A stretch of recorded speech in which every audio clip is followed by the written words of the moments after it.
kuzoba umdlalo onzima ngendlela esimanga ngoba phela amaqembu amabili ke adlala inhlobo ezihlukene zomdlalo usothi application nane game plan yakhona ngendlela abazofike bacuphe ngayo izinto zabo uTruta okumqeqeshwa laphana ke Isikhukhune ube wacaca izolo ukuthi ke uzuza nodonga lwakhe ke afika alibeka apake lona ibhasi and play with probably mhlambe 7 yama defenders kodwa uma ngathi uyabuka ngala uRivero umqeqeshwa weOrlando Pirates ubeke kwacaca kwasayena ukuthi ufuna ukuthi ithi impempe yokugcina ikhala noma mhlambe kuzodlalwa u90 minutes noma ngaphezulu kwalokho kuba ne-extra time kuze kuyofika kuma-penalty ukuthi kuzokwenzeka nje iqembu lakhe kufanele-ke maliphuma eLoftus Versfeld kusasa kusihlwa ke liphume nayo indondo ye-Nedbank Cup ihamba no7 million omkhulu ngendlela esimanga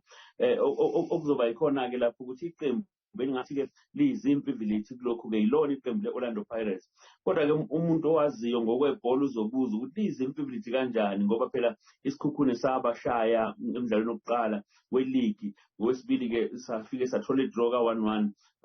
okuyikhona okuyinkomba ukuthi-ke Isikhukhune sinamandla siyakwazi futhi-ke nokuyilwisa i-Orlando Pirates